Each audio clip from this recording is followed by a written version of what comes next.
Success platform channel पर Delhi police के सभी भावी सिपाहियों का स्वागत है। GK set number 5 1/12/2020 shift first में जो आपके 50 क्वेश्चन पूछे गए हैं, इनसे जितने एक्स्ट्रा फैक्ट्स हैं, इंपॉर्टेंट क्वेश्चन बनते हैं, सभी हम कवर करेंगे। टीसीएस कंपनी का एग्जाम पैटर्न पकड़ना होगा यदि आप 40 प्लस नंबर लेकर आना चाहते हो। मैं टोटल आपको 38 सेट ये कराऊंगा। 38 सेट कंप्लीट कराने के बाद आपके पास इतना समय नहीं बचनेगा कि आप 38 सेट के इनके सभी टॉपिक को रिवाइज कर सको। इसलिए आपको स्टेप बाय स्टेप चलना है। 5 सेट कंप्लीट होने के बाद उनसे जितने इंपॉर्टेंट टॉपिक निकलते हैं सभी को साथ के साथ कवर करके चलना होगा। इन 5 सेट में हमारे पास 10 टॉपिक निकले हैं जिनसे लगातार क्वेश्चन पूछे गए हैं लास्ट ईयर भी, और इस बार भी लगातार क्वेश्चन पूछे जाएंगे। जो आपके 10 टॉपिक है, नंबर 1 जनगणना, वो नोट कर लीजिएगा सभी स्टूडेंट। नंबर 1 जनगणना, नंबर 2 फसलें, बार बार क्वेश्चन पूछे गए हैं। फसलें में आपकी रबी की फसल, जायद की फसल और खरीफ की फसल। नंबर 3 टॉपिक है आपका बजट। उस टाइम 2020 की बात थी, अब 23-24 का पढ़ोगे आप। नंबर 4 विज्ञान की प्रमुख शाखाएं, विज्ञान की प्रमुख शाखाएं। नंबर 5 टॉपिक है आपका पुरस्कार। कौन सा पुरस्कार कब प्रारंभ हुआ, कितनी राशि दी जाती है, किसे वो पुरस्कार दिया गया है। ये 5 टॉपिक तो आपके ही हुए। नंबर 6 टॉपिक है जो आपका दिवस, लगातार दिवस से क्वेश्चन पूछा गया है। नंबर 7 योजना, योजना आयोग, योजना आयोग और नीति आयोग रिपीट करके लगातार क्वेश्चन पूछे गए। कभी पंचवर्षीय योजना पूछ ली, कभी नीति आयोग क्यों बना कर ये पूछ लिया, कभी किस तारीख को बना ये पूछ लिया। लगातार पूछे हुए इन 5 शिफ्टों में। क्वेश्चन आपका टॉपिक नंबर 8 जो है आपका लोकसभा राज्यसभा की सीटों के फिक्स क्वेश्चन है जी। नंबर 9 आईपीएल और नंबर 10 नृत्य से लगातार क्वेश्चन पूछे गए हैं। सभी स्टूडेंट जिन्हें अच्छी तैयारी करनी है, अपनी 40 प्लस नंबर लेकर आने हैं, 5 सेट तक ये आप अपने 10 टॉपिक कंप्लीट कर लीजिए। फिर हमारा 10वां जब सेट होगा, जितने अगले 5 सेट में आपके टॉपिक आएंगे वो भी मैं आपको बता दूंगा। इनकी मैं शॉर्ट ट्रिक भी बना दूंगा, 10 मिनट की 5 मिनट की वीडियो बना के कंप्लीट आपको ये टॉपिक भी मैं साथ के साथ दे दूंगा नेक्स्ट वीक तक। क्लास स्टार्ट करते हैं। क्वेश्चन नंबर फर्स्ट, भारत की निम्नलिखित जनजातियों में कौन सी जनजाति बनेसर त्योहार मनाती है। इंपोर्टेंट देखो, मैं आपको एक बात बता देना चाहता हूं, डायरेक्ट क्वेश्चन वन लाइनर में आपका डायरेक्ट ये ऑनलाइन वाला क्वेश्चन एग्जाम में बहुत ही मुश्किल आएगा। लेकिन हाँ, इस क्वेश्चन से डायरेक्ट एक्स्ट्रा फैक्ट से डिटेल से डायरेक्ट क्वेश्चन रिपीट होगा। ऑनलाइन एग्जाम का क्वेश्चन कभी भी रिपीट नहीं होते हैं, लेकिन उसकी डिटेल से क्वेश्चन हमेशा रिपीट होते हैं, इस बात को ध्यान रखना। क्वेश्चन नंबर फर्स्ट का आपका राइट आंसर हो जाएगा ऑप्शन नंबर ए, भील जनजाति। अब आपको ये पता होनी चाहिए, भील बिल्कुल मध्य, ऐसा याद रखो, बिल्कुल मध्य। भील भील जनजाति कहाँ आपकी, मध्य प्रदेश में मैक्सिमम पाई जाती है आपकी। बनेसर मेला ना राजस्थान के ना हुंडरपुर जिले में लगता है। कहाँ में लगता है आपका ये, हुंडरपुर।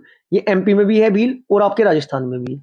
ये आपका जो मेला लगता है, ये कहाँ लगता है, राजस्थान के हुंडरपुर जिले में लगता है। यदि ये पूछा जाता है ये किस नदी के संगम पर लगता है, मोस्ट इंपोर्टेंट क्वेश्चन है आपका।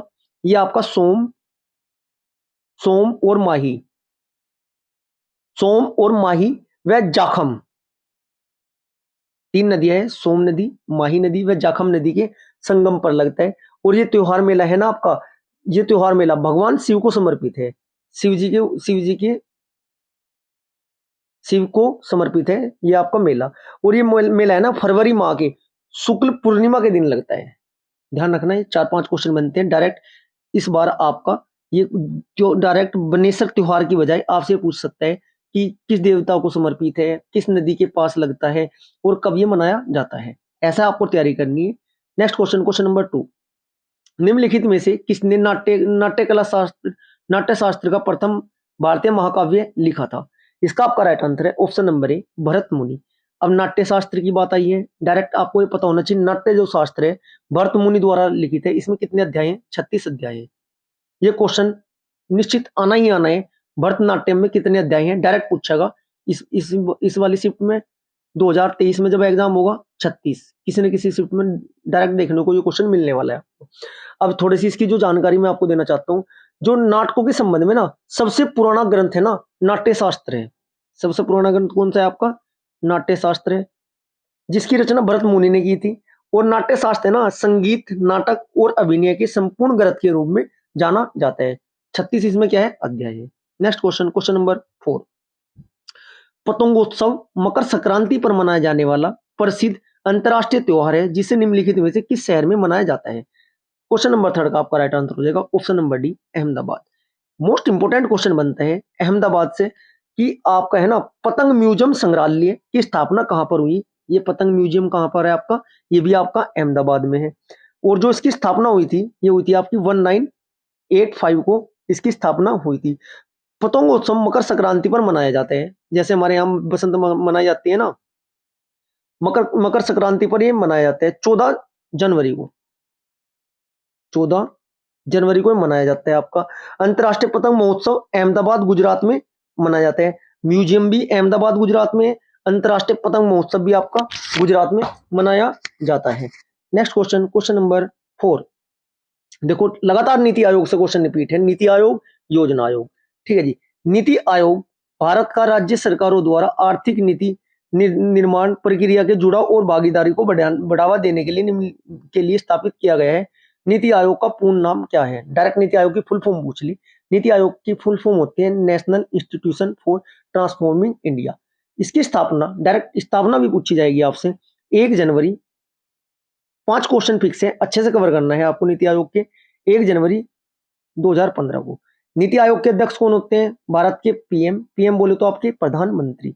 नीति आयोग के जो अध्यक्ष होते हैं भारत के प्रधानमंत्री है श्री नरेंद्र मोदी जी। इसके उपाध्यक्ष कौन है? डायरेक्ट पूछा जाएगा आपके उपाध्यक्ष। उपाध्यक्ष है सुमन बेरी। सुमन बेरी। यदि मैं बात करता हूं सीईओ की, सीईओ, सीईओ कौन है इनके? फिलहाल वी.आर. सुब्रमण्यम इसके सीईओ है। Next question, question number 5। निम्नलिखित में से किसने अगस्त 2020 में national security challenges young scholars perspective नामक ये पुस्तक थी, ये उस टाइम 2020 की थी, अब इंपोर्टेंट नहीं है, अब हमें कवर करनी है 22 और 23 की जो बुक फेमस है, लेकिन फिर भी मैं आंसर साथ के साथ करंट अफेयर के क्वेश्चन के बताऊंगा जो फिलहाल वर्तमान में क्वेश्चन बन सकते हैं, वो भी मैं आपको कवर कराऊंगा। क्वेश्चन नंबर 5 का राइट आंसर है एम.एन. रनवाने। एम.एन. रनवाने, इन्होंने जो पुस्तक का विमोचन किया था, कब किया था? 17 अगस्त 2020 को किया था। जो ये पुस्तक थी आपकी, यह पुस्तक फील्ड मार्शल सैम मानेकशॉ पर आधारित थी, प्रथम वो अध्यक्ष थे। Next question, question number 6। निम्नलिखित में से किस वर्ष में भारत के स्वापक औषधि और मन प्रभावी पदार्थ अधिनियम narcotics drugs and psychotropic substances act लागू किया गया? इसका आपका राइट आंसर है, क्वेश्चन नंबर 6 का राइट आंसर आपका है option number C B 1967। Sorry 1967 right answer option number B है आपका। ऑप्शन नंबर बी नहीं, option number C right answer है 1985 से। ये थोड़ा जल्दबाजी में गलत हुआ मेरा। ठीक है, अब आपको ये पता होना चाहिए जो ये अधिनियम है ये कब पास हुआ था, किसकी सरकार में पास हुआ था, कौन उस टाइम प्रधानमंत्री थे। देखो डायरेक्ट रिपीट ये वाला क्वेश्चन तो बहुत मुश्किल होगा, लेकिन हाँ नारकोटिक्स आपका इंपॉर्टेंट टॉपिक है, डायरेक्ट पूछा जाएगा क्योंकि महाराष्ट्र में ये ट्रेंडिंग में भी रहा हुआ है लास्ट ईयर। ये आपका जो अधिनियम पास हुआ था संसद में, ये हुआ था आपका 1985 को। 1985 की आती है, आपकी दिमाग की घंटी बजनी चाहिए कि 1985 में आपके राष्ट्रपति कौन थे। इसलिए आपको राष्ट्रपति की पूरी सीरीज आपके याद होनी चाहिए कि कब कौन से राष्ट्रपति कब से कब तक रहे हैं।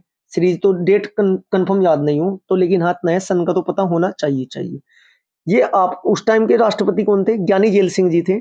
ज्ञानी जेल सिंह 85 में थे और ये आपका 14 नवंबर 1985 को ये लागू हुआ था।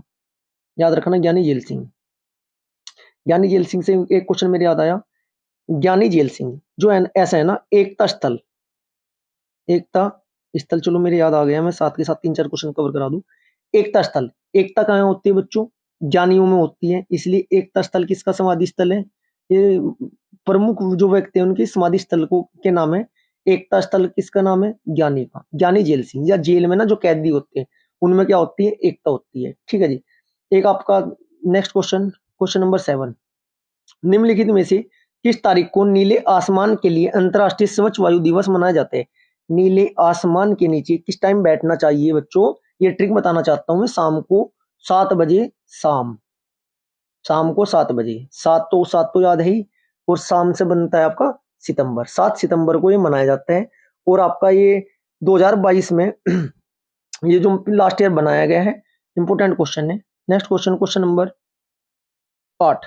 विज्ञान की एक शाखा जो किसी पौधे के जीवन चक्र से समाविष्ट आवधित घटनाओं के अनुक्रम से संबंधित है, जो कि फसल को वानस्पतिक और प्रजनन विकास अवधि पर मौसम की गतिशीलता को समझने में सहायक करती है उसे कहा जाता है। क्वेश्चन नंबर आपका 8 का राइट आंसर है ऑप्शन नंबर सी, घटना विज्ञान।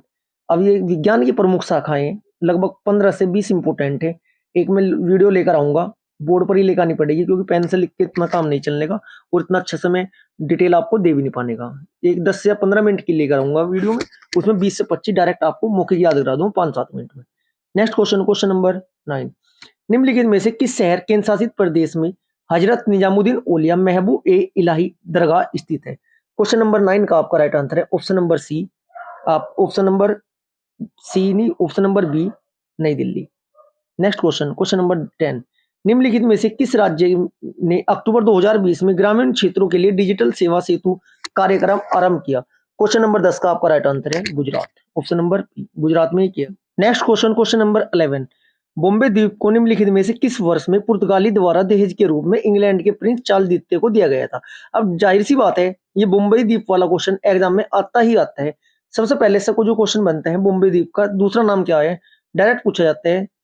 सालसेट द्वीप, सालसेट द्वीप कहाँ अवस्थित? इसका राइट आंसर है आपका मुंबई। ठीक है, ब्रिटिश के राजा जो चार्ल्स द्वितीय की शादी ना पुर्तगाली की राजकुमारी थी, नाम पूछा जाता है उसका भी कैथरीन। क्या नाम था? कैथरीन, कैथरीन डी, पूरा नाम था कैथरीन डी बी गाजा से हुई थी। परिणाम स्वरूप जो पुर्तगाली थे ना, दहेज के रूप में ना बॉम्बे द्वीप को चार्ल्स द्वितीय को दिया था। कब दिया था? 1661। राइट आंसर है आपका ऑप्शन नंबर सी, 1661 में दिया था। चार्ल्स द्वितीय ने ना 10 पाउंड की वार्षिक दर पर इसे ईस्ट इंडिया कंपनी को ना 1668 में दे दिया था। नेक्स्ट क्वेश्चन, क्वेश्चन नंबर 12, देखो डायरेक्ट है ना, ये नहीं पूछने का कि रानी लक्ष्मीबाई का विवाह किससे हुआ था। अब रानी लक्ष्मीबाई से क्वेश्चन जो बनेंगे, 3-4 क्वेश्चन बनेंगे सभी सेट में, टोटल 38 सेट को अच्छी तरीके से एक्स्ट्रा फैक्ट के साथ कवर कर लीजिएगा। टीसीएस पैटेंट अपना वही रखेगी, उन्हीं क्वेश्चन से घुमा फिरा के क्वेश्चन देगी, अलग से क्वेश्चन थोड़ा बना के लेकर आएगी। फिलहाल क्वेश्चन नंबर 12 का आपका राइट आंसर हो जाएगा ऑप्शन नंबर सी, महाराजा गंगाधर राव नेवालकर। जाहिर सी बात है, रानी लक्ष्मीबाई से जितने भी आपके क्वेश्चन बनने के चांस है, 6-7 क्वेश्चन बनते हैं, सभी को कवर कीजिए। कोई से न कोई से एग्जाम में आपके सामने रखा हुआ ये क्वेश्चन आपको मिलेगा। जो फेवरेट क्वेश्चन है रानी लक्ष्मीबाई का, उसका नाम है, इनका नाम पूछा जाता है रानी लक्ष्मीबाई का, क्या नाम था वास्तविक? वास्तविक नाम था मणिकर्णिका, मणिकर्णिका। बार बार एग्जाम में पूछा जाता है कि रानी लक्ष्मीबाई का वास्तविक नाम क्या था? मणिकर्णिका। जन्म कहाँ हुआ था? वाराणसी। वाराणसी कहाँ पर है? यूपी, उत्तर प्रदेश में है आपका। ठीक है, पेशवा बाजीराव द्वितीय के दरबार में पली बड़ी थी और शिक्षा ग्रहण की थी, और इनका विवाह कब हुआ था? 1842 में हुआ था। 1842 में किससे हुआ था? महाराजा गंगाधर राव नेवालकर से हुआ था। और एक क्वेश्चन पूछा जाता है कि जब इनकी मृत्यु हुई थी किससे लड़ते हुए हुई थी? उनका नाम है 18 जून 1858, 1857 की क्रांति में झांसी से नेतृत्व किया था। ग्वालियर के पास ना जनरल ह्यूरोज था, ह्यूरोज, ह्यूरोज की सेना से युद्ध करते हुए ये शहीद हो गई थी। मोस्ट इंपोर्टेंट क्वेश्चन बनते हैं मणिका कर्णिका, ह्यूरोज, वाराणसी 1942, और युवा की सेवा था Newalkar. Next question, question number 13, निम्नलिखित में से कौन सा खेल पुरस्कार 4 वर्षों तक लगातार उत्कृष्ट प्रदर्शन के लिए दिया जाता है? देखो जी, एक तो आपका पुरस्कार वाला टॉपिक हुआ, एक ही सम्मान वाला हुआ, जैसे कि ज्ञानपीठ पुरस्कार कब प्रारंभ हुआ, कितनी राशि दी जाती है, क्या दिया जाता है, प्रथम किसे दिया गया था। ऐसे ही आपका जो खेल रत्न पुरस्कार है, कौन सा कब प्रारंभ हुआ था, कितने रुपए दिए जाते हैं और किसे किसे दिए गए हैं, करंट अफेयर में कैसे दिए हैं, शुरुआत कब हुई थी, कितनी राशि दी जाती है, ये आपको पता होना जरूरी है। डायरेक्ट आपका 1 नंबर पक्का हो जाएगा। इसका राइट आंसर है ऑप्शन नंबर बी, अर्जुन पुरस्कार। अब अर्जुन पुरस्कार नाम आया, अर्जुन पुरस्कार वर्तमान में किसे दिया गया, ये तो याद ही रखना है करंट अफेयर में। लेकिन प्रारंभ कब हुए थे अर्जुन पुरस्कार? 1961। डायरेक्ट डेट पूछी जाती है, प्रारंभ कब हुए थे? 1961 में। वैसे भारत सरकार द्वारा खेल के क्षेत्र में ना 4 वर्षों तक लगातार उत्कृष्ट प्रदर्शन करने वाले खिलाड़ियों को दिया था। कितने रुपए दिए जाते हैं? 15 लाख। कितने रुपए दिए जाते हैं इसमें? 15 लाख रुपए दिए जाते हैं। अर्जुन की कांस्य प्रतिमा दी जाती है, एक प्रशस्ति पत्र भी दिया जाता है। प्रथम अर्जुन पुरस्कार प्राप्तकर्ता कौन थे, उनका नाम पता होना चाहिए। प्रथम का करसन दास, करसन दास। कब दिया था? 1961। अब जैसे कि ज्ञानपीठ पुरस्कार की बात आई थी, अभी मैं आपको बोल रहा था कि ज्ञानपीठ पुरस्कार कब प्रारंभ हुए। प्रथम ज्ञानपीठ पुरस्कार किसे दिया गया है, ये कमेंट बॉक्स में आप आंसर दें। Next question, question number 14। विशेष भृगुवंशी को अगस्त 2020 में अर्जुन पुरस्कार मिला है, वह निम्नलिखित में किस खेल से भारत का प्रतिनिधित्व करते हैं? क्वेश्चन नंबर 14 का आपका राइट आंसर हो जाएगा ऑप्शन नंबर डी, बास्केटबॉल। जो प्रमुख खिलाड़ी है ना हाल ही में, जैसे कि जो नीरज चोपड़ा है, ठीक है, जो फिलहाल लेटेस्ट न्यूज में रहे हैं, वो कौन से खेल से संबंधित है और किस राज्य से संबंधित है, ये टॉपिक भी आपको कवर करना होगा। Next question, question number 15। निम्नलिखित में से किस वर्ष में लॉर्ड नॉर्थ विनियमन अधिनियम पारित किया गया था? क्वेश्चन नंबर 15 का आपका राइट आंसर है 1773। 1773 का एक रेगुलेटिंग एक्ट भी है जिसमें कोलकाता में सुप्रीम कोर्ट की स्थापना। Next question, question number 16। जनगणना 2000 के अंतरिम जनसंख्या की कुल संख्या के अनुसार निम्नलिखित में किस राज्य का जनघनत्व सबसे अधिक है? जनगणना का फेवरेट टॉपिक है आपका, एक क्वेश्चन आपका जनगणना से मिलना ही मिलना है, निश्चित है, इसलिए जनगणना वाला टॉपिक आपको कवर करना होगा, साथ के साथ कवर करते हुए चलो, जैसे जैसे मैं सेट कराता जाता हूँ, जिसमें भी वो टॉपिक निकल रहे हैं साथ के साथ कवर करने जरूरी है। राइट आंसर हो जाएगा 16 का ऑप्शन नंबर ए, बिहार। अब आपको जनगणना से जो आपको क्वेश्चन कवर करने हैं, सबसे पहला पता होना चाहिए जनगणना कितने साल बाद होती है? 10 वर्ष बाद जनगणना आपकी होती है, ठीक है। स्वतंत्र भारत की 2011 में 7वीं नंबर की थी स्वतंत्र भारत की, कुल 15वें नंबर की थी, कुल 15वें नंबर की। जनगणना आयुक्त का नाम पता होना चाहिए, सी चंद्रमौली, सी चंद्रमौली नाम है जनगणना आयुक्त 2011 की थी। जो जनगणना 2011 के अनुसार जनगणना तो सबसे ज्यादा किसका है? बिहार का। पैटर्न बदल चुका है एग्जाम में, एग्जाम का डायरेक्ट ये नहीं पूछने का। बिहार का दूसरे नंबर का भी पता होना चाहिए, पश्चिमी बंगाल, पश्चिम बंगाल, फिर आपका केरल, फिर आपका यूपी, ठीक है जी। और केंद्र शासित प्रदेश में सबसे ज्यादा किसका है? दिल्ली का है। कल की क्लास में मैं आपको जनगणना का पूरा टॉपिक बहुत अच्छे तरीके से कवर कराया था। जिन स्टूडेंट ने वो क्लास नहीं देखी है, कंप्लीट क्लास देखना, बहुत कुछ मिलेगा आपको एक्स्ट्रा फैक्ट से, ठीक है। इसमें भारत का डायरेक्ट पता होना चाहिए आपको, भारत का कितना है? कुल भारत का 382 है जनगणना घनत्व, मतलब 382 क्या है? वर्ग किलोमीटर। 382 आदमी रहते हैं एक वर्ग किलोमीटर में। सबसे कम जनगणना घनत्व जो है आपका वो किसका है? अरुणाचल प्रदेश का। अरुणाचल प्रदेश, अरुणाचल प्रदेश का कितना है? 17। बिहार का कितना है ये भी पता होना चाहिए, बिहार का आपका टोटल है 1006। उत्तर प्रदेश का कितना है? 382। Next question, question number 17। Bharat सरकार द्वारा 2016 में निम्नलिखित में से कौन सी योजना अनुसूचित की गई जो टैक्सेशन और इन्वेस्टमेंट व्यवस्था के तहत हर घोषक पर लागू होती है? क्वेश्चन नंबर 17 का आपका राइट आंसर है ऑप्शन नंबर बी, प्रधानमंत्री गरीब कल्याण डिपॉजिट योजना आपकी ये है। और इसकी कब स्टार्ट हुई थी? ये 16 दिसंबर 2016 को ये स्टार्ट हुई थी आपकी, ये डेट पता होनी चाहिए आपको। Next question, question number 18। प्रत्येक वर्ष 5 सितंबर को शिक्षक दिवस मनाया जाता है, यह निम्नलिखित में किस भारतीय राष्ट्रपति के जन्मदिन पर के अवसर पर पुण्यतिथि पर मनाया जाता है? शिक्षक दिवस 5 सितंबर को मनाया जाता है, ये आपका मनाया जाता है डॉक्टर सर्वपल्ली राधाकृष्णन, दूसरे राष्ट्रपति थे भारत के, सर्वपल्ली राधा कृष्णन के, ठीक है जी। अब एक तो है आपका शिक्षक दिवस, एक क्वेश्चन आता है विश्व शिक्षक दिवस, डेट चेंज हो जाएगी आपकी। विश्व शिक्षक दिवस कब मनाया जाता है? 5 अक्टूबर। याद रखना ये 5 सितंबर है, वो 5 अक्टूबर है। सितंबर पहला आता है इसलिए भारत वाला पहले मनाएंगे, और विश्व एक महीने बाद आएगा विश्व वाला, ऐसे याद रखना। नेक्स्ट क्वेश्चन, क्वेश्चन नंबर आपका 19। निम्नलिखित में से कौन सी खरीफ की फसल है? देखो खरीफ की फसल लगातार क्वेश्चन आया है, इस बार भी आना ही आना है।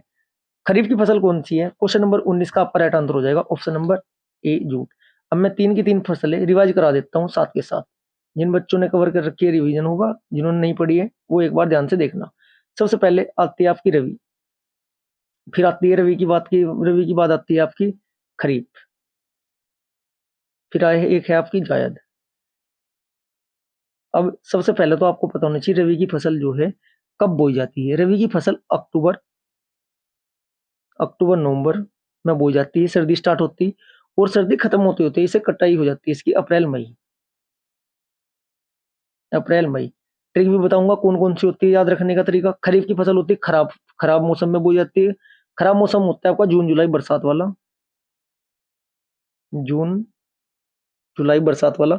और कटाई कब होती है इसकी? सितंबर अक्टूबर, सितंबर अक्टूबर।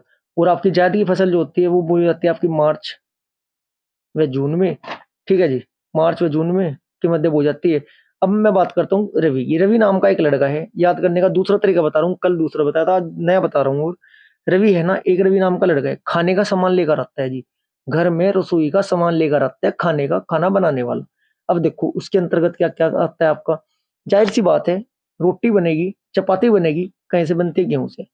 गेहूं बोलने मम्मी ने लाने के लिए, गेहूं के साथ में क्या कहा, मटर भी लेगा ना, मटर, मटर भी लेगा ना, सरसों भी, सरसों का साग बनाना है, सरसों भी लेगा ना, मसूर भी लेगा ना, आलू भी लेगा ना। जो डेली रूटीन वाली सामान होते हैं वो आपके रबी की फसल में आते हैं।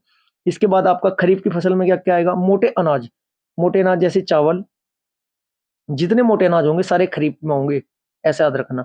चावल हुआ, मक्का, चावल, मक्का, ज्वार, बाजरा, जूट, सोयाबीन, मूंगफली, गन्ना इत्यादि आते हैं आपके कहीं में खरीफ की फसल में।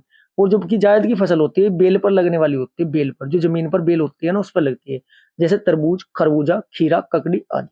नेक्स्ट क्वेश्चन, क्वेश्चन नंबर 20, अनुवंशिकी के नियम का अन्वेषण किसने किया है? क्वेश्चन नंबर 20 का आपका राइट आंसर हो जाएगा option number D, Gregor John Mendel. Gregor John Mendel से जो क्वेश्चन बन सकते हैं, इसने एक तो मटर वाला पता होना चाहिए। डायरेक्ट ये पूछा जाता है कि ग्रेगर जॉन मेंडल ने जो प्रयोग किया था वो किस पौधे पर किया था? ये किया था किस पर, मटर पर। ये कहाँ के थे, ये ऑस्ट्रेलिया के थे, ऑस्ट्रेलिया के वैज्ञानिक थे। माता पिता एवं अन्य पूर्वजों के गुण है ना संतान में जो आते हैं, अनुवंशिकता कहलाते हैं। ग्रेगर जॉन मेंडल ने ना मटर के पौधे पर प्रयोग किया था। अनुवंशिका के नियम का प्रतिपादन करने वाले भी यही है। डायरेक्ट रिपीट करके क्वेश्चन पूछ लेता है, जनक पूछ लेता है, जन्मदाता पूछ लेता है। नेक्स्ट क्वेश्चन, क्वेश्चन नंबर 19, 2019 में आरंभिक भूजल प्रबंधन के सुधार के लिए केंद्रीय क्षेत्र योजना निम्नलिखित में कौन सी है? क्वेश्चन नंबर 20 का आपका राइट आंसर हो जाएगा ऑप्शन नंबर सी, अटल भूजल आपकी योजना। प्रारंभ कब हुई थी? 25 दिसंबर 2019 को ये आपकी प्रारंभ हुई थी। इसमें है ना भारत के 7 राज्य थे। कितने राज्य थे? भारत के 7 स्टेट थे। 7 राज्य कौन कौन से थे आपके? Number 1 UP, UP, MP, RJ बोले तो राजस्थान, एमएच बोले तो महाराष्ट्र, जीयू गुजरात, एचआर हरियाणा, के आर आपका कर्नाटक। इसमें है ना टोटल 8350। डायरेक्ट ये डेट पूछी जा सकती है, कितने 8350 गांवों को फायदा मिलेगा इस योजना के तहत। नेक्स्ट क्वेश्चन, क्वेश्चन नंबर 22, निम्नलिखित में से किसे व्यापक रूप से आधुनिक रसायन विज्ञान का जनक माना जाता है? इसका आपका राइट आंसर हो जाएगा option number C, Antoine Lavoisier. ऐसे याद रखना, रसायन को बोलते हैं केमिस्ट्री। क्या बोलते हैं? केमिस्ट्री। केमिस्ट्री बोले तो मिस्त्री, मिस्त्री को लेविया बुलाकर, लेवो, लेवो यार बुलाकर, मतलब लेवियार बुलाकर, ऐसे याद करना। मिस्त्री, केमिस्ट्री, मिस्त्री को लेविया बुलाकर लेवियो जियर याद हो जाएगा आपके। नेक्स्ट क्वेश्चन, जो लेवियो जियर ने है ना 2 खोज और की थी, ये भी क्वेश्चन पूछा जाता है। हाइड्रोजन, हाइड्रोजन और ऑक्सीजन का आविष्कार इन्होंने ही किया था। हाइड्रोजन और ऑक्सीजन। पिस्ट्रेल भी आता है, पिस्ट्रेल भी आता है ऑस्ट्रेलिया में, वो उसका ऑक्सीजन का। नेक्स्ट क्वेश्चन, क्वेश्चन नंबर 23, भारतीय रिजर्व बैंक द्वारा अर्थव्यवस्था में तरलता और मुद्रास्फीति को नियंत्रित करने के लिए निम्नलिखित में से किस मौद्रिक नीति साधन का उपयोग किया जाता है? क्वेश्चन नंबर 23 का आपका राइट आंसर हो जाएगा ऑप्शन नंबर डी, उत्क्रम पुनः खरीद दर। नेक्स्ट क्वेश्चन, क्वेश्चन नंबर 24, चट्टानों के अध्ययन को क्या कहा जाता है? देखो अध्ययन वाले 2 क्वेश्चन आ चुके हैं विज्ञान की प्रमुख शाखाओं से। क्वेश्चन नंबर 24 का आपका राइट आंसर हो जाएगा ऑप्शन नंबर डी, पेट्रोलॉजी। चट्टानों के अध्ययन को पेट्रोलॉजी आपका कहा जाता है। नेक्स्ट क्वेश्चन, क्वेश्चन नंबर 25, अंतरराष्ट्रीय बाजार के किस सेवा का विस्तार करने के लिए भारतीय राष्ट्रीय भुगतान नियम national payments corporation of India NPCI ने अपनी अंतरराष्ट्रीय सहायक कंपनी एनपीसीआई इंटरनेशनल लॉन्च की? क्वेश्चन नंबर 25 का आपका राइट आंसर हो जाएगा option number B, UPI. UPI, UPI की फुल फॉर्म क्या आती है? Unified payment interface. याद रखना, इंपोर्टेंट है ये, डायरेक्ट फुल फॉर्म पूछी जाती है। Next question, question number 26, David Keppel England के प्रसिद्ध खेल व्यक्तित्व है जिनका सितंबर 2020 में निधन हो गया, वह निम्नलिखित में से किस खेल से संबंधित थे? क्वेश्चन नंबर 26 का आपका राइट आंसर हो जाएगा ऑप्शन नंबर सी, क्रिकेट। किससे संबंधित थे? क्रिकेट से संबंधित थे। Next question, question number 27। RTGS के लेन देन ट्रांजैक्शन को आरटीजीएस व्यवसायिक घंटों के दौरान ट्रांजैक्शन दर ट्रांजैक्शन के आधार पर निरंतर संसाधित किया जाता है। आरटीजीएस का पूर्ण नाम कल ये पूछा हुआ था, कल ये मतलब सेट नंबर 4 में पूछा हुआ था कि जो आप ट्रांसफर करते हो बैंक एक अकाउंट से दूसरे अकाउंट तक कहीं पर भी कर सकते हो, वो किसके थ्रू करना बहुत आसान होता है। आरटीजीएस राइट आंसर था। और इस शिफ्ट में पूछ लिया आरटीजीएस की फुल फॉर्म। आरटीजीएस की फुल फॉर्म होती है आपकी option number B, real time gross settlement. Real time gross settlement important है जी, इसमें कोई लिमिट नहीं होती है, डायरेक्ट फंड ट्रांसफर कर सकते हैं। Next question, question number 28। Maurya प्रशासक में सीमा शुल्क और टोल संग्रहण करने वाले को किस नाम से जाना जाता था। क्वेश्चन नंबर 28 का आपका राइट आंसर है ऑप्शन नंबर ए, शुल्काध्यक्ष। क्या नाम है उनका? शुल्काध्यक्ष। मौर्य साम्राज्य की स्थापना कब हुई थी? 322 ईसा पूर्व में। चंद्रगुप्त मौर्य थे ने नंद वंश के अंतिम शासक घनानंद को पराजित किया था। घनानंद को, जो आपके नंद वंश के अंतिम शासक थे, घनानंद को पराजित किया था। और किसकी स्थापना की थी? मौर्य साम्राज्य की स्थापना की थी। एक हर्यक वंश का था। हर्यक वंश की ट्रिक याद रखना। हर्यक। बिंब का शत्रुदीन, बिंब मैं लिख देता हूँ न्यू पेज पे, कैसे याद रखोगे? हर्यक। बिंब का शत्रु उदयन, उसका नागदशक। दशक को मारकर सीसू ने पूरी कर ली कसक। हरेक वंश के संस्थापक कौन थे? बिंबिसार है, बिंदुसार नहीं है। बिंदु आती है ना, बिंदु ये वाला बिंदु आती, अशोक के पास चले जाओगे उधर मौर्य वंश में। हरेक वंश के संस्थापक बिंबिसार। उनका बेटा कौन था? अजातशत्रु। बिंबिसार की हत्या अजातशत्रु ने की थी। अजातशत्रु की हत्या उनके बेटे उदयन ने की थी। उदयन की हत्या किसने की थी? नागदशक ने की थी। ऐसा याद करना, ठीक है जी। इसका राइट आंसर क्या था? शुल्का अध्यक्ष। जब हम मौर्य साम्राज्य की बात कर रहे हैं, चंद्रगुप्त मौर्य का नाम आया, उनके गुरु का नाम क्या था? कौटिल्य। 3 नाम थे, कौटिल्य, चाणक्य और विष्णुगुप्त। कौटिल्य, चाणक्य और विष्णुगुप्त किनके नाम थे? मौर्य के जो गुरुजी थे उनके थे। Next question, question number 29। धयनगर निम्नलिखित राज्यों केंद्र शासित प्रदेशों में से किसका पूजा नृत्य है? 29 का राइट आंसर है आपका option number A, Goa. Goa किस नदी किनारे है? मांडवी नदी किनारे है। किस नदी किनारे है? मांडवी। आपका सबसे कम छोटी तटरेखा वाला राज्य कौन सा? आपका गोवा। सर्वाधिक वाला कौन सा है आपका? सर्वाधिक वाला है आपका Gujarat. Next question, question number 30। निम्नलिखित में से कौन सा अधातु विद्युत सुचालक है? सुचालक बोलते हैं तो किसे बोलते हैं? कंडक्टर। 3 टाइप होते हैं इसमें, एक कंडक्टर, दूसरा इंसुलेटर, तीसरा सेमीकंडक्टर। सुचालक बोलते हैं कंडक्टर को, कुचालक बोलते हैं इंसुलेटर को। क्वेश्चन नंबर 30 का आपका राइट आंसर है option number B, option number C, graphite. क्या है जी आपका? ग्रेफाइट आपका ये क्या है? सुचालक है। Next question, question number 31। सितंबर 2020 तक की स्थिति के अनुसार निम्नलिखित में से कौन सा आरबीआई, लगातार आरबीआई से क्वेश्चन पूछा गया है, आरबीआई के उप गवर्नरों में से एक है। क्वेश्चन नंबर 31 का आपका राइट आंसर हो जाएगा option number A, MD Patra. ये उस टाइम की बात थी, अब जो आपके वर्तमान में आपको कवर करना जरूरी है। डायरेक्ट पूछा जाता है कि आरबीआई की जो स्थापना है, आरबीआई एक्ट 1934 के तहत तो हुई थी। डेट पूछी जाती है, डायरेक्ट डेट याद रखना, 1 अप्रैल 1935 को हुई थी। 1 अप्रैल 1935 को हुई थी। राष्ट्रीयकरण कब हुआ था? 1 जनवरी 1949। इतनी 2 बात आपको ध्यान रखनी है। नेक्स्ट क्वेश्चन, आरबीआई को बैंकों का बैंक भी कहते हैं, सभी बैंकों के पिता भी बोला जाता है, सभी बैंकों की देखरेख भी आरबीआई करता है। मौद्रिक नीति जारी करने का अधिकार भी किसके पास है? RBI. Next question, question number 33। निम्नलिखित में से किस वर्ष में राष्ट्रीय गीत वंदे मातरम पहली बार भारतीय राष्ट्रीय कांग्रेस के सत्र में गाया गया था? क्वेश्चन यहाँ पर आया है, हमारा मोस्ट इंपोर्टेंट क्वेश्चन है वंदे मातरम। वंदे मातरम से 5-6 क्वेश्चन बनते हैं, साथ के साथ कवर करेंगे। सबसे पहले पता होना चाहिए आपको कि वंदे मातरम जो है उसके रचयिता कौन थे। नाम है बंकिम चंद्र चटर्जी। और कहां पर गाया गया था ये 1896, right answer option number D है। 1896 में कलकत्ता अधिवेशन कहाँ पर? कलकत्ता अधिवेशन में गाया गया था। और जो अध्यक्षता की थी इस अधिवेशन की, उनका नाम भी पूछा जाता है। नाम क्या है? एम रहीम तुल्ला, उनका नाम था। अध्यक्षता की थी एम रहीम तुल्ला ने। सियानी नाम था इनका। राष्ट्रीय गीत वंदे मातरम को संविधान सभा द्वारा, डेट पूछी जाती है, 24 जनवरी 1950 को अपनाया गया था। एक्स्ट्रा फैक्ट से इतने क्वेश्चन जानना जरूरी है आपके लिए। Next question, question number 34।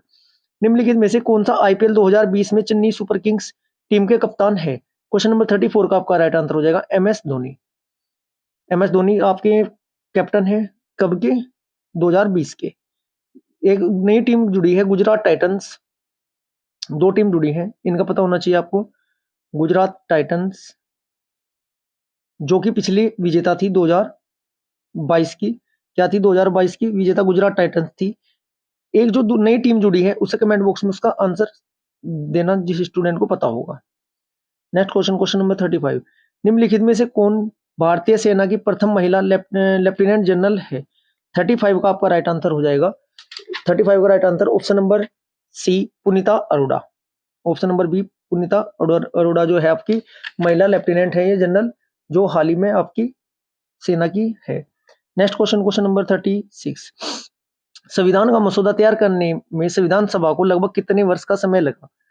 ये लगा है जी आपका 2 साल, पूरा डेट पता होनी चाहिए। 2 साल 11 माह और 18 दिन। लगभग की बात की है, 36 का आपका राइट आंसर हो जाएगा। लगभग 3 साल ही बैठते हैं। 2 साल 11 माह 18 दिन को क्या बोला गया? 3 साल ही बोला गया। 26 नवंबर अंगीकृत कब हुआ था? 26 नवंबर 1949 को अंगीकृत हुआ था। और पूर्ण रूप से कब अपनाया गया था? 26 जनवरी 1950। अब आपको ये भी पता होना चाहिए भाग कितने हैं संविधान में हमारे? 22 भाग है। अनुसूची कितनी है? अनुसूची आपकी 12 है। अनुच्छेद कितने हैं? 395 आपके अनुच्छेद है। Next question, question number 37। अगस्त 2020 में प्रमुख भारतीय लोक गायिका अर्चना महंत का निधन हो गया, वह निम्न में से किस राज्य से संबंधित थी? क्वेश्चन नंबर 37 का आपका राइट आंसर हो जाएगा option number C, Assam. Next question, question number 38। निम्नलिखित में से किस सम्राट ने मूल रूप से प्रसिद्ध बोध साची स्तूप का निर्माण करवाया था? 38 का आपका राइट आंसर हो जाएगा ऑप्शन नंबर डी, अशोक ने कराया था। मध्य प्रदेश में है साची स्तूप। कहां पर है आपका? मध्य प्रदेश किस जिले में? रायसेन जिले में। रायसेन जिले में आपके स्थित है। किस नदी किनारे है? बेतवा नदी के किनारे है। डायरेक्ट पूछी जा सकती है, नदी का नाम बेतवा नदी के किनारे। इनका निर्माण सम्राट अशोक ने करवाया था, 3री शताब्दी के लगभग कराया था। और कुछ प्रमुख अभिलेख भी है स्तूप साची का। वह एक है, नाम है उसका भरतूप, भरहूत है, भरूत, भरूत धमेक, ये आपके सारनाथ में स्थित है। Next question, question number 39। निम्नलिखित राज्यों केंद्र शासित प्रदेशों में से किन्हें बिजनेस रिफॉर्म एक्शन प्लान 2019 के अनुसार ease of doing business ranking में शीर्ष स्थान प्राप्त किया है? ये आपका 2019 का है करंट अफेयर का क्वेश्चन। 39 का आपका राइट आंसर हो जाएगा option number B. Option number B नहीं, option number C, Andhra Pradesh. Next question, question number 40। Cham mask नृत्य जो कि भारत का प्रसिद्ध लोक नृत्य है, निम्नलिखित में से किस अन्य देश में भी मनाया जाता है? क्वेश्चन नंबर 40 का आपका राइट आंसर हो जाएगा भूटान। ऑप्शन नंबर बी आपका भूटान में मनाया जाता है। Next question, question number 41। एल और IoT powered electric mobility startup eBikeGo ने निम्नलिखित भारतीय क्रिकेटर में से किसे अपना ब्रांड एम्बेसडर बनाया है? क्वेश्चन नंबर 41 का आपका राइट आंसर हो जाएगा हरभजन सिंह। राइट आंसर आपका Harbhajan Singh. Next question, question number 42। ऐसा है सन 2020 की 19 की, इसलिए मैं आपको डिटेल इसकी कवर नहीं करा रहा हूँ। सितंबर 2020 तक की स्थिति के अनुसार भारत के मुख्य चुनाव आयुक्त कौन है?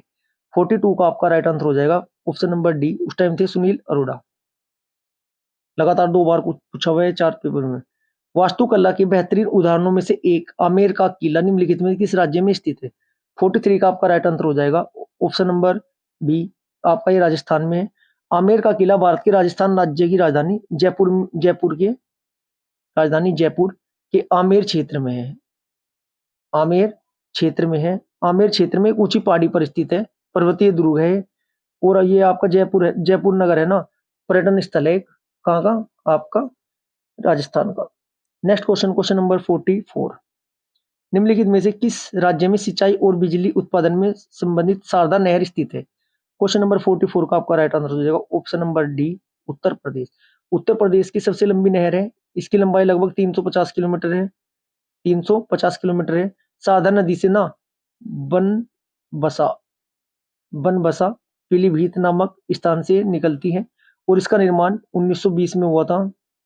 कब हुआ था? 1920 में हुआ था और 1928 में बनकर तैयार हो गई थी और उत्तर प्रदेश के 14 जिलों से 14 जिलों से होकर बहती है। जैसे यदि क्वेश्चन पूछा जाता है गंगा नदी कितने राज्य से होकर बहती है, में आपके 5 राज्य हैं। नेक्स्ट क्वेश्चन, क्वेश्चन नंबर 45, व्यापगत का सिद्धांत ड्राफ्ट ड्राफ्टाइन ऑफ लैप्स, मतलब हड़प नीति बोला जाता है इसे साधारण भाषा में, यदि आपके नाम ये याद ना रहता है तो हड़प नीति। राज्य हड़प नीति का सिद्धांत किसने, जो राज्य हड़प नीति का सिद्धांत था ये तो डलहौजी ने दिया था। 1848 की अनुपालन के निम्नलिखित में से किस रियासत ने सबसे पहले कब्जे में लिया गया था? सबसे पहले राज्य हड़प नीति के तहत कौन सा राज्य लागू है, मतलब हड़पा गया था? क्वेश्चन ये है। राइट आंसर आपका ऑप्शन नंबर ए सतारा है। ये आपका 1848 की बात है, ठीक है जी। 1848 में ब्रिटिश प्रांत में ना मिलाया गया था सतारा, जो कि आपका महाराष्ट्र में, फिर आपका जेतपुर व संबलपुर, फिर आपका अवध है ना, अवध अंतिम था, अंतिम बार मिलाया गया था। नेक्स्ट क्वेश्चन, क्वेश्चन नंबर 46, निम्नलिखित में से कौन सा एक ऐसा राज्य केंद्र शासित प्रदेश है जिसमें ओसुडू झील पक्षी अभ्यारण्य का एक हिस्सा स्थित है? 46 का आपका राइट आंसर हो जाएगा Puducherry, option number C, Puducherry में आपका स्थित है। नेक्स्ट क्वेश्चन, क्वेश्चन नंबर 47, पूर्वोत्तर भारत से निकलने वाली सबसे लंबी नदी सुरमा निम्नलिखित में किस देश में बहती है? 47 का आपका राइट आंसर हो जाएगा, किस देश में बहती है? बांग्लादेश में आपकी बहती है, ऑप्शन नंबर ए आपका राइट आंसर हो जाएगा। ये है ना भारत के पूर्वोत्तर भाग में बहते हुए ना बराक नदी, जो कि मणिपुर, नागालैंड और मिजोरम, असम राज्य में बहती हुई बांग्लादेश में प्रवेश करती है। बराक नदी को ना बांग्लादेश की सीमा पर 2 भागों में बढ़ जाती है, एक सुरमा नदी और दूसरी घाटा नदी के नाम से जानी जाती है। और इन बाद में है ना क्या होता है, नदी पर कुशियारा नदी पुणे किशोरी गंगा जिले में ना बांग्लादेश में मिलकर मेघना नदी में मिल जाती है, जो गंगा ही नदी होती है। नेक्स्ट क्वेश्चन, क्वेश्चन नंबर 48, सरकार के कुल राजस्व और कुल व्यय के बीच अंतर को क्या कहा जाता है? 48 का आपका राइट आंसर हो जाएगा राजकोषीय घाटा ये कहा जाता है। नेक्स्ट क्वेश्चन, क्वेश्चन नंबर 49, निम्नलिखित में से कौन सा प्राधिकरण भारत सरकार के प्रशासन के लिए उत्तरदायी है? क्वेश्चन नंबर 49 का राइट आंसर हो जाएगा मंत्रिमंडल सचिवालय। मंत्रिमंडल सचिवालय, मंत्रिमंडल सचिवालय भारत सरकार का है ना 1961 के प्रशासन तथा भारत सरकार अधिनियम 1961 के तहत ये उत्तरदायी है। नेक्स्ट क्वेश्चन, क्वेश्चन नंबर 50, संविधान के किस अनुच्छेद के तहत राष्ट्रीय कल्याण के लिए राज्य सूची में समाविष्ट किसी विषय से संबंधित मामले संसद कानून बना सकती है? क्वेश्चन नंबर 50 का आपका राइट आंसर हो जाएगा, ऑप्शन नंबर डी 249, इंपोर्टेंट है 249। इसमें क्या होता है, अनुच्छेद 249 के अनुसार ना यदि राज्यसभा अपनी उपस्थिति और मत देने वाले जितने भी सदस्य होते हैं उनके 2/3 बहुमत से, कितने बहुमत से? 2/3 बहुमत से विशेष बहुमत होता है जो कि प्राप्त करना मुश्किल होता है, से प्रस्ताव पास करे और राष्ट्र कल्याण के लिए वह आवश्यक व हितकर हो, तो क्या होता है, संसद राज्य सूची के विषय पर भी कानून बना सकती है। ये आपके किस भाग के अंतर्गत आता है? भाग नंबर 11, अनुच्छेद नंबर 245 से लेकर 255 तक केंद्र व राज्य विधायी संबंधों की चर्चा की गई। भारतीय संविधान की कौन सी अनुसूची है? 7वीं अनुसूची है। 7वीं अनुसूची में 3 प्रकार की सूचियां हैं। डायरेक्ट क्वेश्चन पूछा जाता है संविधान की मतलब जो सूची है कितने प्रकार की है? 3, राज्य सूची, संघ सूची और आपकी संवर्ती सूची। संघ सूची में कितने विषय? लगभग 100 विषय। राज्य सूची में लगभग 61 विषय और आपका संवर्ती सूची में 52 विषय इंक्लूड है। यदि आपको क्लास अच्छी लगी है, वीडियो को लाइक करें, शेयर करें और चैनल को सब्सक्राइब करें। Thank you.